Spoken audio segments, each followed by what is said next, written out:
I think LMI has been crucial in where our state is going. This work resonates with people, and watching LMI grow, it tells me that we're really on to something. The benefits of collaboration really accrue to the people who are willing to pull others in, who innovate with new ideas and new perspectives, and who become more and more comfortable harnessing the power of the entire group to affect change. Good afternoon, everyone. Welcome. Thank you for joining us today. We know you have a really busy schedule. This is going to be a LMI webinar series. Today's topic is going to be collaborative problem solving. I'm going to share my screen in just one second. Here it is. So thank you again for joining us. We are very excited to have Ellen, Michael, and Sid join us today. They're LMI coaches who are going to be talking about collaborative problem solving. And over the past few months, Ed and I and the LMI team have been designing additional tools that we've heard teams request and need. So over the course of the webinar, we're going to ask you to please mute so we can hear from the presenters. And in the breakouts, which we have a few designed for today, we're going to ask you to go ahead and turn on your video and join fellow participants. We have a few documents that we'll be sharing, and we have a shared folder. And I think Jesse is putting that on in the chat now. But as we get started, my name is Gustavo Morales. I'm the LMI program manager. And I have Jessie with me. She's working in the background, and she's going to be working with us in the chat and putting in shared folders and other documents. So please go ahead and feel free to directly message her if you have any questions around logistics or Zoom functions. So today's webinar is a part of a series, which I think this is the fourth or fifth one. All of our webinars are located on our YouTube page, which we'll put in the chat a little bit later. So as we get started, and we see people still joining us here, the California Labor Management Partnership is a project of the CDE Foundation.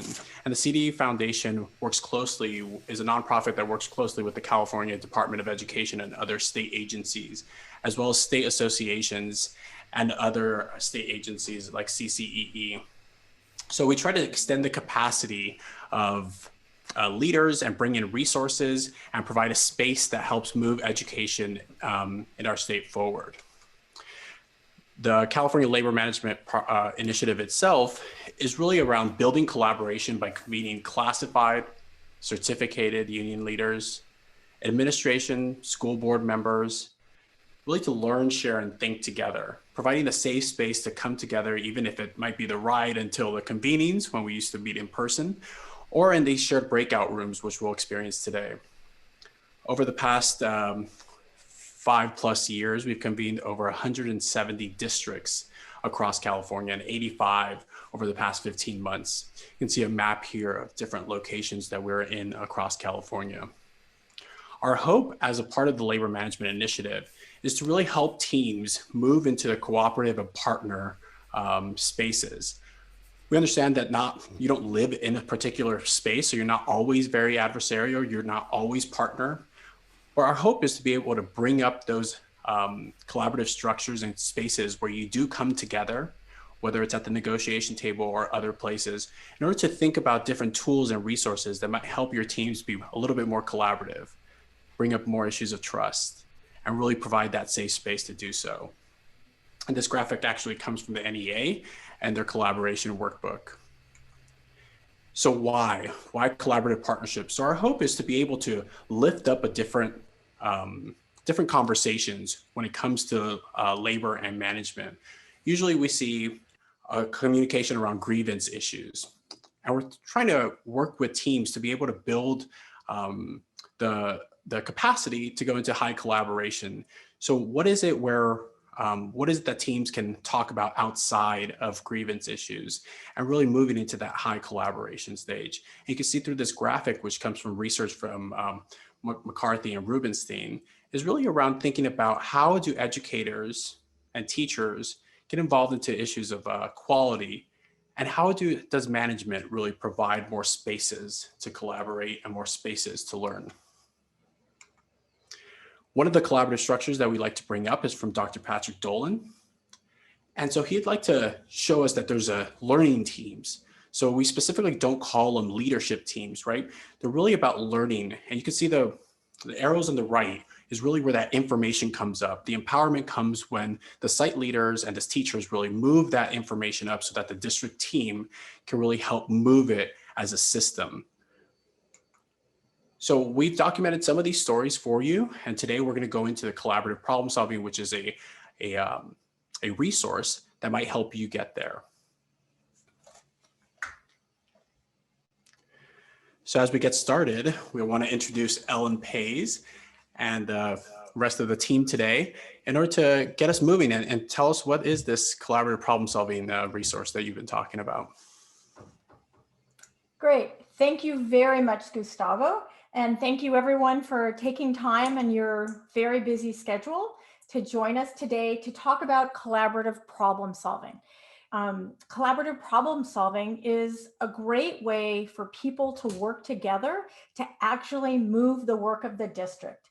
Today, we're going to only focus on the first two component parts, the first two stages.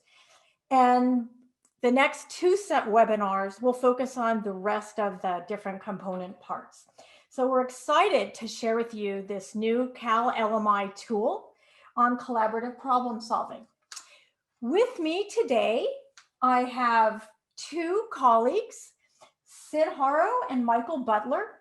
The three of us are huge education equity advocates, focused really on seeing that schools are great places for kids to learn, for their families to be engaged, and for schools and school districts to be great places to work. So that is the motivation for what we do. Sid is a lifelong educator. Michael is an amazing coach and evaluator.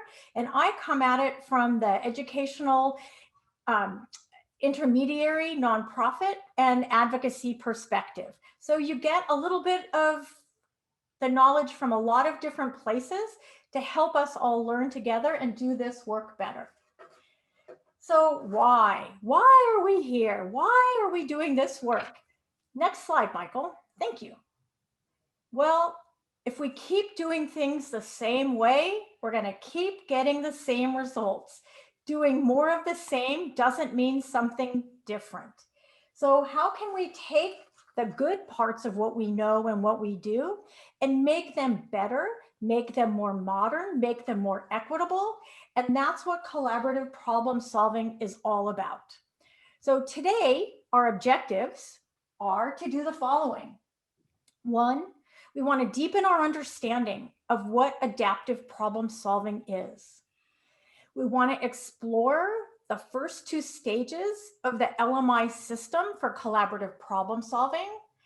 And then we want to practice using the tools and guiding questions that we've developed that will help you create collaborative problem-solving processes within your organization, within your work group, within your school, within your union, even perhaps within your own family. So let's get started talking about LMI. So LMI is not new in talking about collaboration. In fact, collaboration in public education is not a new idea. However, labor management collaboration that goes beyond the industrial frame of unionism about arguing for better working conditions is less common. So LMI is centered on these three pillars because our experience shows us that these are central to collaboration that is non-adversarial or a little bit more collaborative. They hold up the premise of LMI's work, which is that healthy relationships among adults are central to school improvement.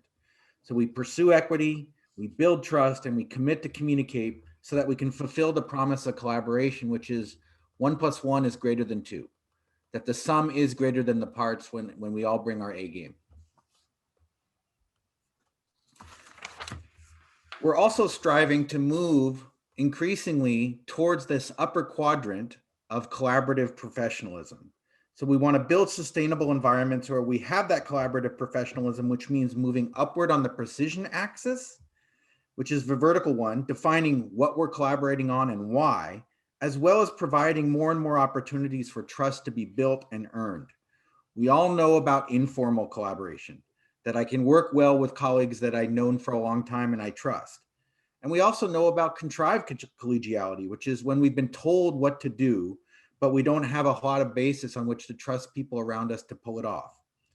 So professional collaboration requires a commitment to a trusting and psychologically safe environment with an equally strong commitment to making sure we do high quality work together. And then lastly, we have our LMI graphic here, which illustrates the 4 stages of collaborative problem solving in the dark purple closest to the bullseye. Today, we're focusing on the first 2 of these that are at the top, verifying the issues you're trying to solve and defining scope and agency to clarify authority. I want to point out that these are not steps.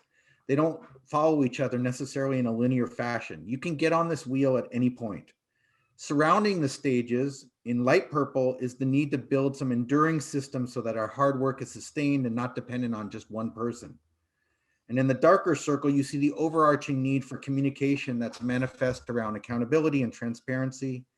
These larger circles infuse all of our work around collaborative problem solving. So why another guide? Why another PDSA, Plan, Do, Study, Act model? Why did we do this work? Well, I'll tell you. Because there are so many demands and so many decisions to be made that many of us are not ones to follow step-by-step guides exactly. And we need a way to do this that is more reflective of how we actually work. We also need to know that being proactive is empowering. Reactive is not. And we want to help all of us become more proactive in the work that we do so we can get the outcomes that we want, not the outcomes that happen. We also created the guide because we know that everybody needs support in doing the work that they do. Businesses, corporations, all have great budgets that help them have coaches and mentors and people that help them do their work. So we wanted to provide that same support to our colleagues in the education world. But we also created the guide because we wanted to create a different reference. We wanted to put equity and inclusion at the front of planning and participation and problem solving, and not as an afterthought or just a step in the process, a box to check. So LMI, Cal LMI, is really committed to changing these processes and making it a mindset for all of us to be inclusive and to be focused on better outcomes for kids by working together. So what are some of the highlights of this guide? First off, as Michael already said to you, it is not required that you start at stage 1 and end at stage 4 and then circle back to stage 1.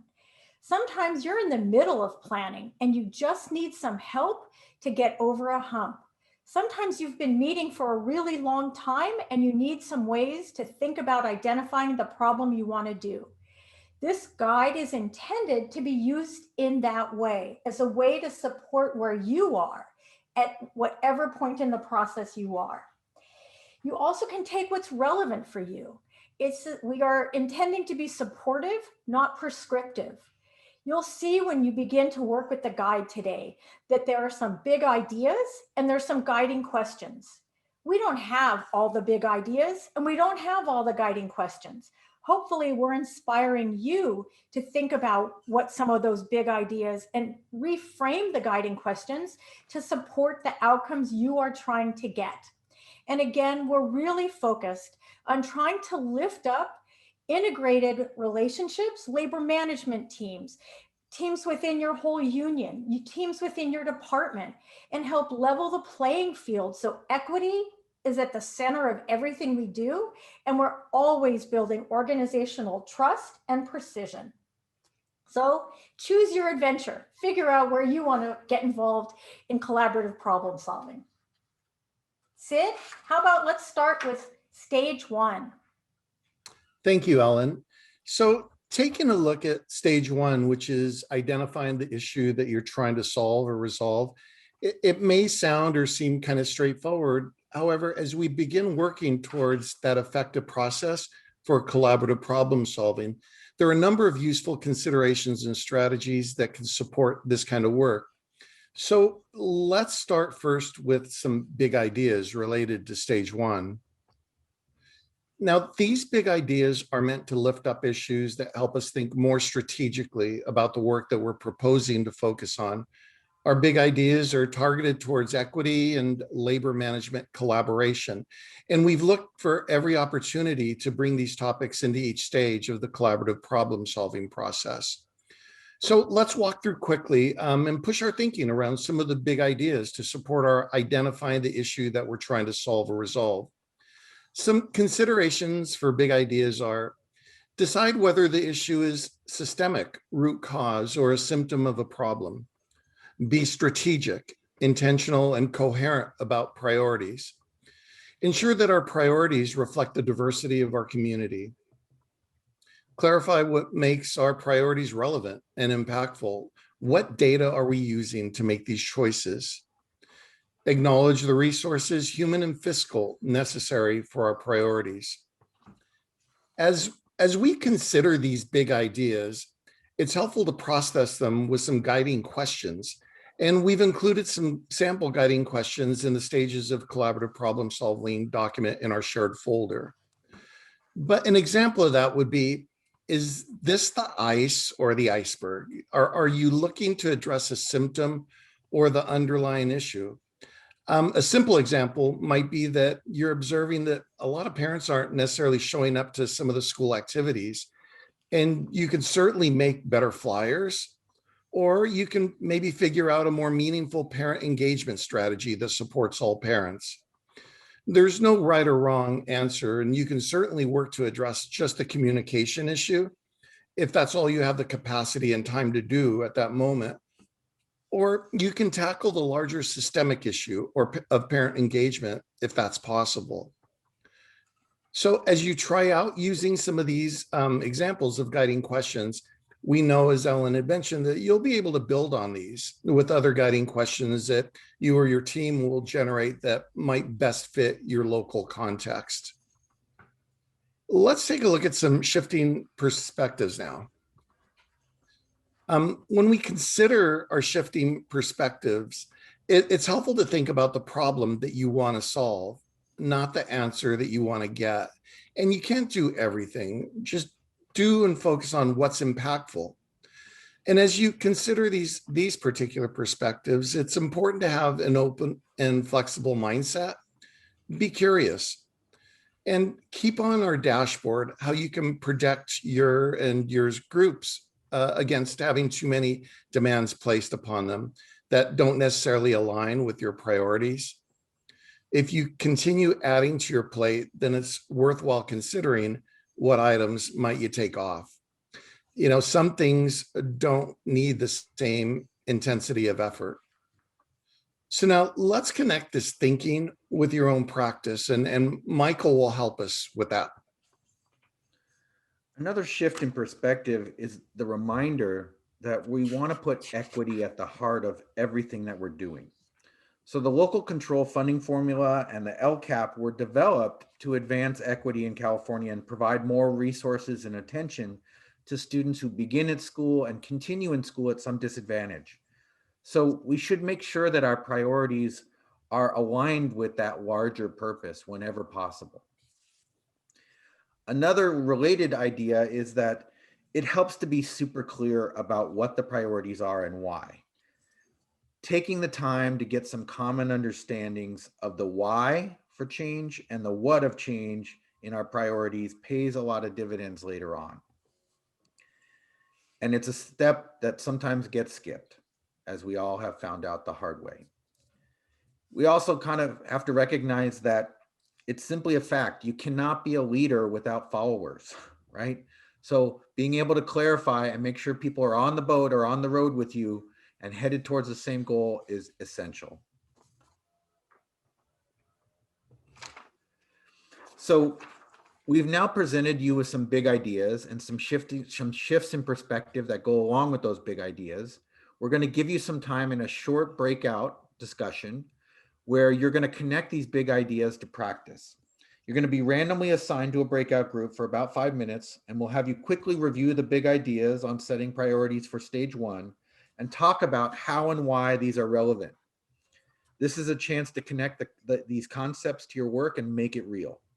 So please feel free to share how these big ideas resonated for you and your group in the chat as we come back into the main room.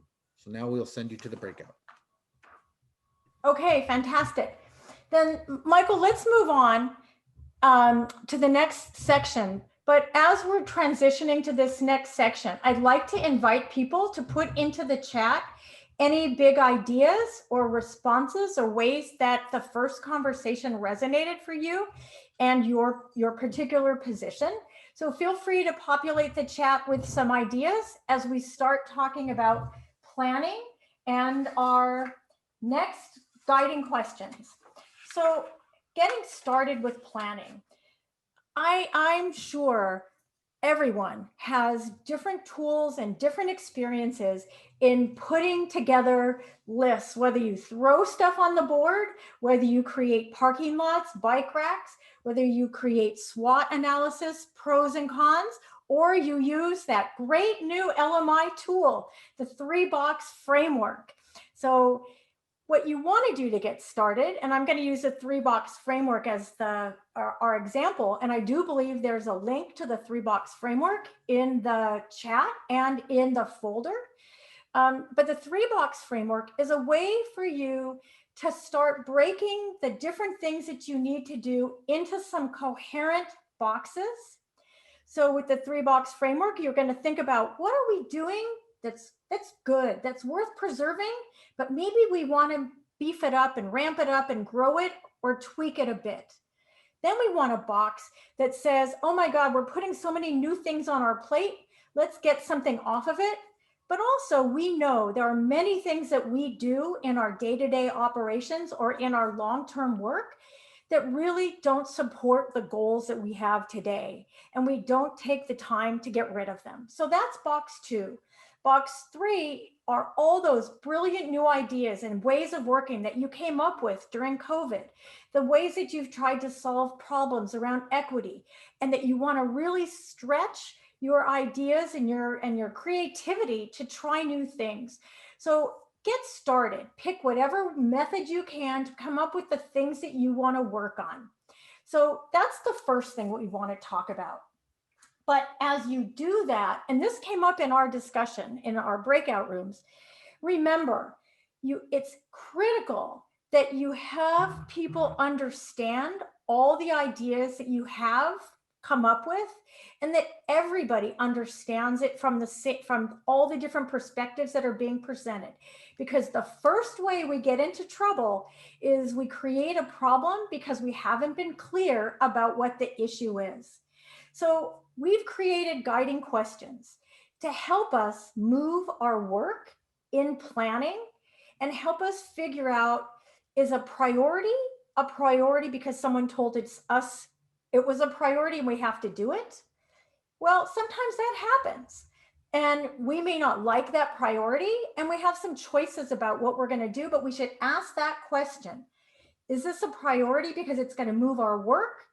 Or is it a priority because someone told us to do it? And if they told us to do it, am I going to be the brave person that stands up and says, no, my staff is busy, they can't do this work, but we can do this for you, and come up with a different way to solve the issue? Or maybe the problem that we're facing is really that we've just implemented our ideas poorly, and we need to go back to the drawing board and fix implementation, not solve a new problem. Maybe the problem, as I shared earlier, is because we haven't communicated clearly enough what the issue is that we're working on, what the breadth of the issue is. Maybe we've decided we're not solving the whole issue of parent engagement, but we're only solving the issue around notices and communication. And if we shared that with people, then we would be able to be more focused on solving that particular issue than making people feel disappointed and mistrusting because we haven't acted on what they believed the problem was. And then lastly, maybe the issue is we have a problem because we have someone who's either not performing the way they need to do, or someone isn't doing what they need to do. And maybe we just need to step up and handle a personnel matter or a team matter to get the work going. Maybe a little coaching wouldn't be a bad thing. Maybe the person doesn't really know what they need to be doing and we need to help them be successful. And then we've solved the problem in this way. Then, okay, so Michael, we also have other questions for teams that really fall into the process of doing the work. So as we said before, you can't do everything. And, coming up with the right priorities is not so straightforward all the time. But one place that you want to have people start often is to look at what existing plans already have indicated as priorities. And we have a lot of existing plans in public education. We have the LCAP. If you're a high school, you might have a WASC accreditation plan. You certainly probably have a single school plan. And there's probably some strategies and some outcomes that have already been identified. So maybe we can ask ourselves how and why our team can contribute towards these existing plans and deepen and refine them. And speaking of goals, we prioritize things in order to make a difference. We lift certain things up and de-emphasize others because we think we're going to have a greater impact. But do we really have a sense of what the outcome of our work is and how it's going to accelerate and deepen equity? Have we thought about how our team can document and track progress towards that outcome? So these are the types of questions that are really helpful as a team to think about up front, because they will help kind of narrow the playing field and decide which priorities really pass muster. So we think it's also really important that individuals feel empowered and that we're really trying to build school districts of multiple leaders that care about the outcome of the whole district. So we came up with questions as well that you as an individual might ponder and think about as you are involved in a stage 1 process, either within your union, within your department, as a district learning team, or as a school. So first, really, how do I move the mountain? And I would think about, how might I ask the questions of where are we going to make the greatest change? How are we or have we made space for alternative views to be presented? What can I do that helps me build my courage to participate? And how can I encourage my peers, my fellow union members, my fellow management partners to feel safe and ready to be able to respond to the issues and raise the concerns that we may have about setting the right priorities so that so that everyone's involved, and so we can actually have real impact in the work that we do. Thank you, Ellen. So, as I reflect on this really important work and I look back on when I was a site administrator and teacher, I was just so focused on my own work and relatively a small lens that I had. But over time, I recognized, as I moved into leadership roles, the importance of other voices, whether they were classified or certificated or parents, that finding your own voice and stepping up as an individual is so important. And it's important because every time you have an opportunity for input in any group, you have an opportunity to shift the culture and work of that group. And I know it takes courage to authentically share your point of view. And it's helpful sometimes to find an ally or a mentor who has your back. Something else I learned, which is kind of ironic, is sometimes finding your voice can also be about knowing when to be quiet. Focus on data, not people. When you focus on data, you're largely able to remove emotions from the equation. And also, data isn't just numerical. It can correspond to equity, community, morale, etc. And then what frame of unionism, industrial, professional, social justice, is guiding my activism? A brief description of these three are industrial unionism is that traditional type of unionism. It's the collective power to meet bread and butter issues and to ensure fairness for management. Professional unionism is the control of the profession to ensure quality. Social justice unionism is about equity for our students through active engagement in the community and through policies that impact educational and social economic opportunities. The descriptions are in your chat box if you'd like to learn a little bit more. So now Michael's going to discuss the connection of these to standards. So as educators, we know about standards.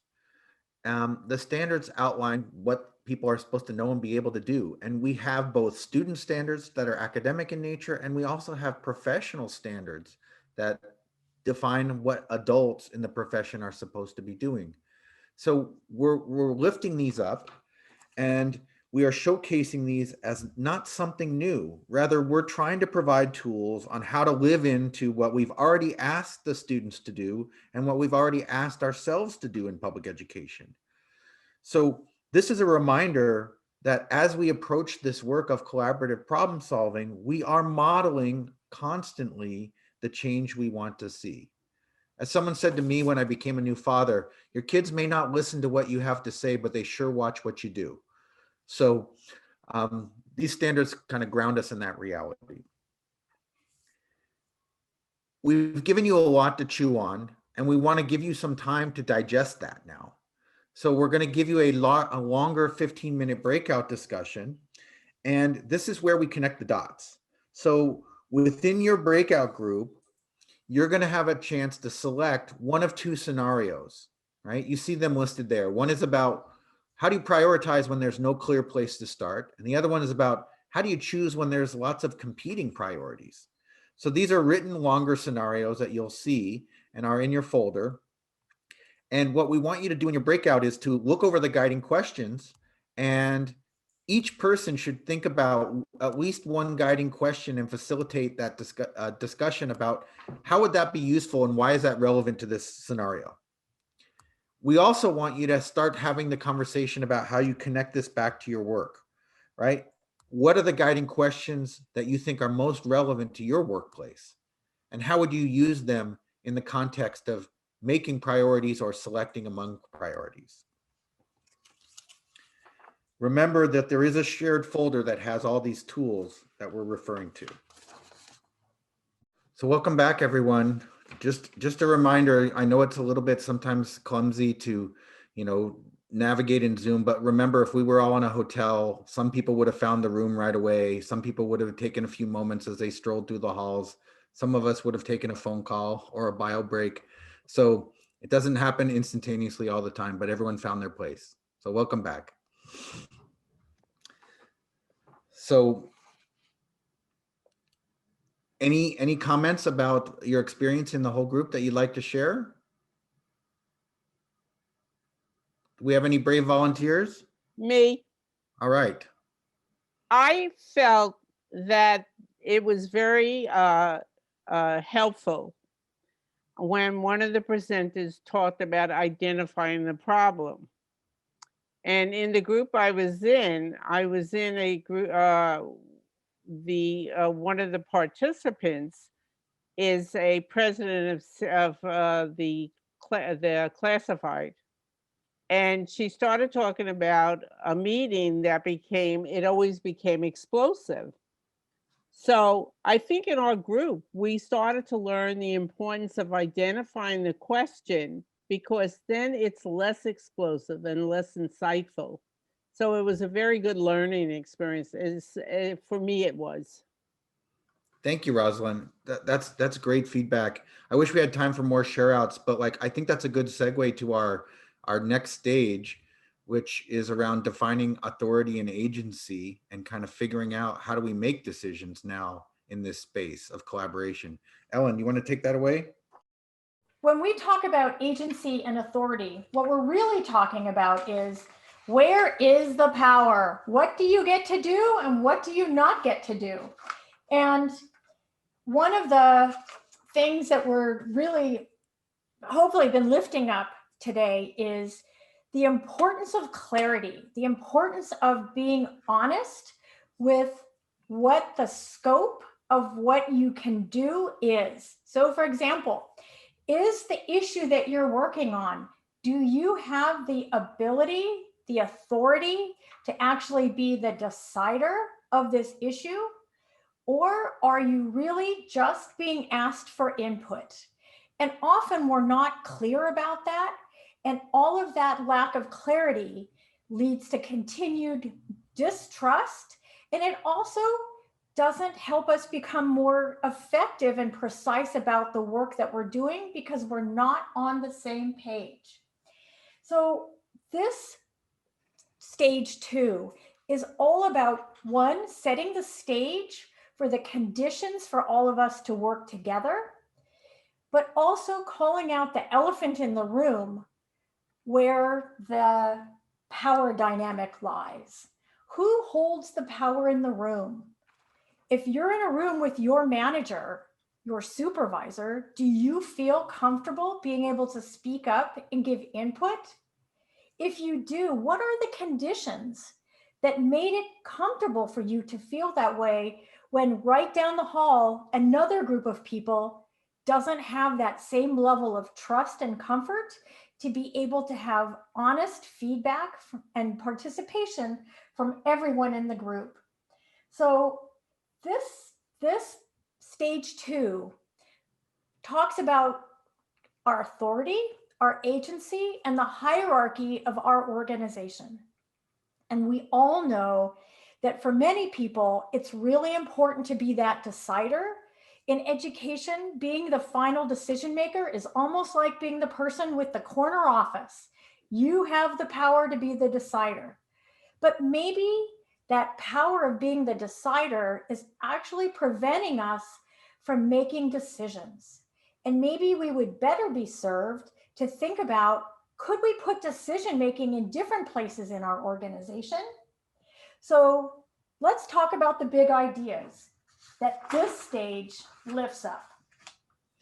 So as Ellen was pointing out, stage 2 is really about recognizing the realities of power dynamics in situations and then trying to do something about it.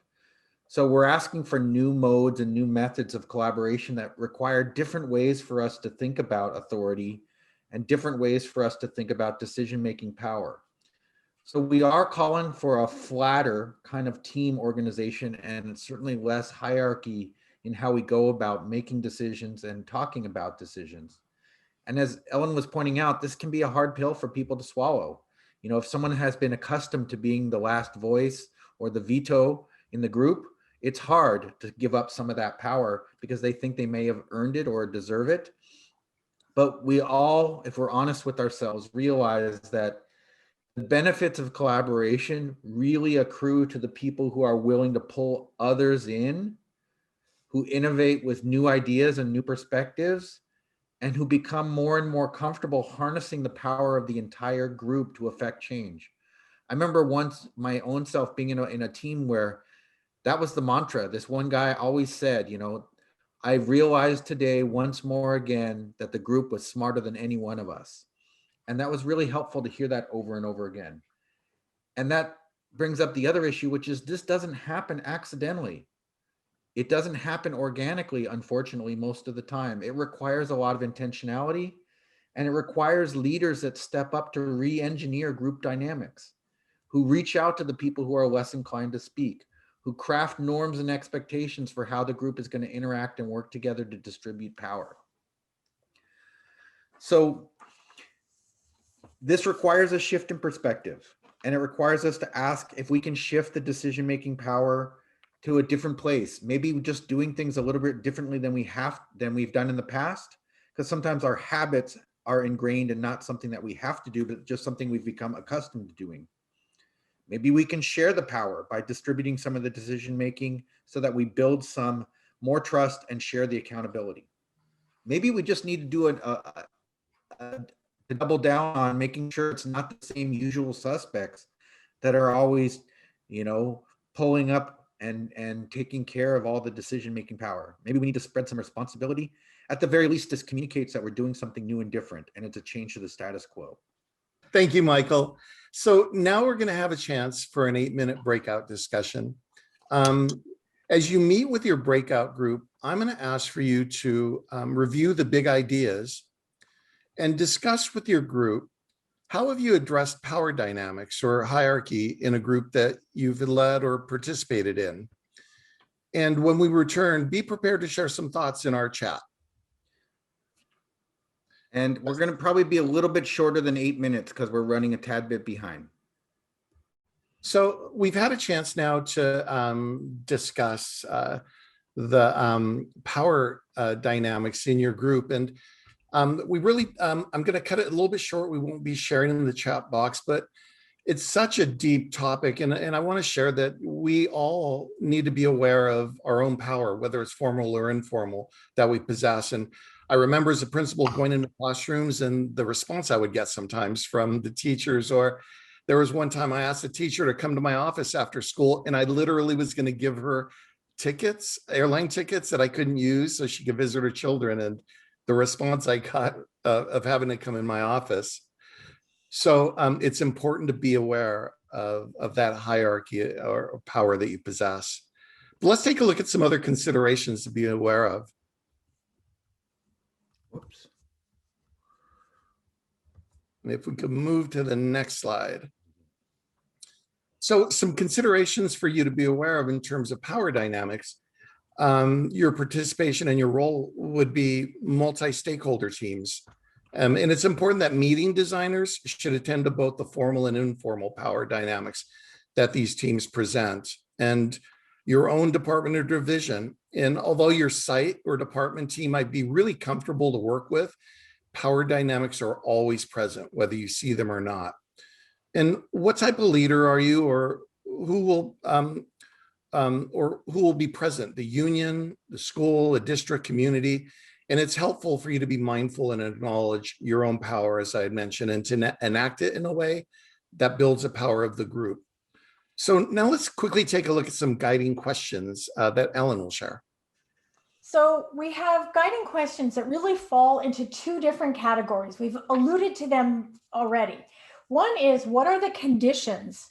What are the questions that we want to ask that help us make sure that we have the right conditions to foster participation? The conditions that will address that power dynamic that we've been talking about, the conditions that will encourage equity and participation, and the conditions that promote trust and precision in what we are trying to do. So are we doing have we created the norms? Have we acted so that we are ensuring that just because you may be a manager, it doesn't mean you have all the answers? So those are the kinds of condition issues that we want that those questions address. The second part of this stage 2 is really around clarity. And have we created the clarity around what we're asking people to do? Michael, can you go to the next slide, please? So we want to make sure that people know whether they are decision makers, whether they are just providing input, and are they here because we want to help inform about what's going on and we want to hear feedback from them, or do we actually have something else that we're trying to do? And the more clear we can be around the scope of people's authority, the more we will bring trust and precision to the work that we're doing, and we'll create the conditions that enable everyone to feel that they're participating in the work that's being done, even if they're not a decision maker, because they know the role that they're playing in the work that's being done. Ellen, if I could just add quickly that an additional benefit, which I think is really important for using these types of guiding questions, is that you and then your team are going to be developing new habits of mind that will be part of your own practice by using these types of guiding questions. And it's really a reciprocal process, because as you help build your team's capacity in this area of effective collaboration, it's going to help you build enduring systems. Thanks, Sid. So as we think about habits of mind, that's a very personal thing. So let's talk about what the individual leader, what you as a person involved in stage 2 work, trying to figure out the scope and authority of a situation. How are you fostering the visibility and trust of missing voices? Are you helping your team, whether it's your department, your union, your management group? Are we actually having the conversations about sharing decision-making? Are we thinking about where that power can be broadened and flattened and involve other people? And really, my favorite question of all, which is really something that impedes our ability to be successful when we're doing work, is if I wasn't a supporter of a decision, how do I get on board and bring my colleagues on board to be able to implement a decision that was made by the group? And if I can't support it, what am I doing to change it? But really, at the end of the day, when a decision is made, how can I be a team player to make this change happen? Or speak up to make the adjustments when we need to make the adjustments. Michael? And then just like in stage 1, in stage 2, we've listed some of the student and adult standards that talk about power dynamics and talk about how to collaborate and work together. You can see the one from the students there from the English language arts, speaking and listening, about participating in conversations and collaborations that build on other people's ideas, And then for the adults, very clear direction about closing achievement gaps, of treating people with fairness and respect, of building shared accountability and setting clear working agreements. So hopefully this can help you persuade others that this is part of their existing work and not a new ask of them. We're going to be in our last breakout session, which may be a little bit shorter than 15 minutes. You're going to, again, be able to select between 2 different scenarios about how do you make decisions when it's unclear whether you have sufficient authority. And the second one is, how do you move forward when other people feel like you might be encroaching on their turf, right? So pick the one that resonates more with you. You know what to do. Use those guiding questions, have a rich discussion, and we'll see you in the breakout. So we hope that you really enjoyed our time today, and just know that we are offering some similar opportunities to go deeper. We have another one scheduled March 18th that will talk in this same way about collaborative problem solving, maybe with a little bit of refinement, but we will be talking about stage 3 and stage 4, which are about how to launch your ideas and test your assumptions, and how to focus and reflect on how effective those solutions or implementation are. So thank you for attending today, and we hope that we see you again, and we see you soon. Thank you. Thank you, Michael, Ellen, and Sid. And before we go, we're going to put up our poll, our final feedback poll. The poll is really helpful for us as we start putting together new webinars. And this is a part of a series. So this was number 1. So we have number 2 and number 3 coming up, and the dates are there. Thank you so much for joining us. We are so happy. Please don't forget to do the feedback poll that's coming up. It gives us really great feedback into creating the polls and making them useful for all participants. Once again, Sid, Ellen, Michael, thank you so much for a great informative webinar. We're going to record this webinar, so we'll place that in our YouTube page. So we'll send you a follow-up email along with all the resources in the shared folder. So once again, thank you for taking the time out of your very, very busy schedules for joining us. From Ed and I at LMI, we thank you, and we hope you have a wonderful rest of the day.